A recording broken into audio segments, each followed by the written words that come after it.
नमस्कार। निर्वाचन आयोग ने हरियाणा चुनाव के ईवीएम के हेरफेर को लेकर कांग्रेस के आरोपों को पूरी तरह से सिरे से खारिज कर दिया है। निर्वाचन आयोग ने इस बार कांग्रेस को उसकी शिकायतों का जवाब तो दिया ही, साथ में उसे पुराने उदाहरण याद दिलाकर कड़ी नसीहतें भी दी थी। अब सवाल यह है कि क्या कांग्रेस को इस पर कोई फर्क पड़ेगा? कांग्रेस हर बार सिर्फ इल्जाम लगाएगी या कोई ठोस सबूत देकर चुनाव आयोग या भारतीय जनता पार्टी की सरकार को एक्सपोज करेगी कि चुनाव में किसी तरह का कोई घोटाला होता है? कभी ईवीएम बदल दिया गया, तो कभी ईवीएम हैक हो गया, तो कभी ईवीएम खराब हो गया, तो कभी मतगणना अधिकारी ने गड़बड़ी कर दी। कांग्रेस पार्टी हर बार चुनाव में कुछ न कुछ शिकायतें जरूर करती है, लेकिन पता नहीं क्यों सबूत देने में जल्दी से कामयाब नहीं होती, न एक्सपोज कर पाती है पूरी तरह से। लेकिन जैसे ही चीज मिलती है, जिस्म का माहौल हावी हो जाता और शिकायतें कहीं पृष्ठभूमि में चली जाती हैं और हार मिल गई तो शिकायतों का सिलसिला जारी हो जाता है। चुनाव आयोग ने मंगलवार को लिखी चिट्ठी में कुछ इसी जवाब में अंदाज दिया। कांग्रेस ने हरियाणा विधानसभा चुनाव में मिली हार का ठीकरा कुछ अलग तरह से फोड़ा है। कांग्रेस पार्टी ने इस बार हार बड़ी अलबेली वजह बताकर ईवीएम में हेरफेर का आरोप मढ़ा। कांग्रेस ने कहा कि कई मतगणना केंद्रों पर ईवीएम की बैटरी बाकियों के मुकाबले ज्यादा चार्ज थी। तो पार्टी ने दावा किया कि जहां ईवीएम की बैटरी ज्यादा चार्ज थी, वहां उसे हार मिली। कांग्रेस ने कहा कि इसकी आधिकारिक शिकायत चुनाव आयोग से की थी, जिसका जवाब मंगलवार को चुनाव आयोग को दे दिया गया। चुनाव आयोग ने कांग्रेस के रवैये पर आपत्ति जाहिर की और उसे सावधान भी किया। चुनाव आयोग ने 26 विधानसभा निर्वाचन क्षेत्रों के रिटर्निंग ऑफिसर के रीवेरिफिकेशन रिपोर्ट का हवाला दिया। चुनाव आयोग ने कहा कि पूरी जांच के बाद पाया गया कि चुनावी प्रक्रिया हर चरण सही था और कांग्रेस उम्मीदवारों का एजेंटों की देखरेख में किया गया था। यह जानकारी 1600 पेजों की रिपोर्ट की है।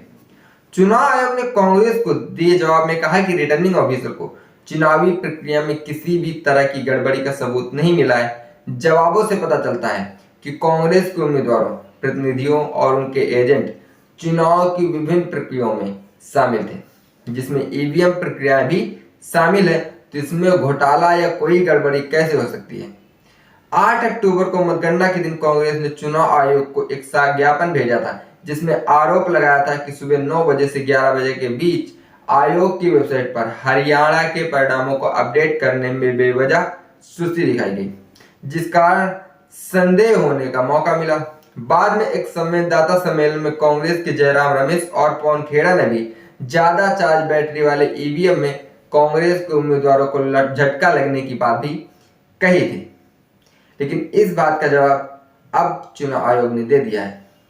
तो क्या कांग्रेस हमेशा सिर्फ इल्जाम लगाएगी या कोई बड़ा आंदोलन करके, या कांग्रेस चाहे तो पक्के सबूत भी दे सकती है? लेकिन कांग्रेस ने आज तक कभी कोई पक्का सबूत नहीं दिया है और ना ही किसी पार्टी ने आज तक चैलेंज किया है कि हम ईवीएम को हैक कर सकते हैं।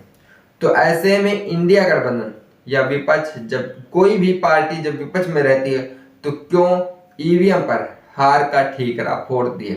फिलहाल ईवीएम को मैनिपुलेट किया जा सकता है, ये बात कई बार जाहिर हो चुकी है और कई बार यह सामने भी आया है कि जब कभी हम बटन ईवीएम मशीन में जब कभी हम बटन दबाते हैं किसी दूसरी पार्टी को, तो कई बार ऐसा हुआ है कि जो इमेज है वो भारतीय जनता पार्टी की ईवीएम पर दिखाई देती है।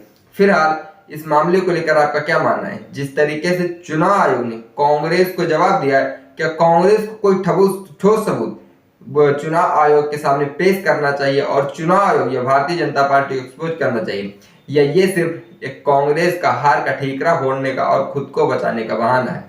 इस बात का जवाब कमेंट बॉक्स में कमेंट करके जरूर दें। देखते रहिए हालचाल। जय हिंद।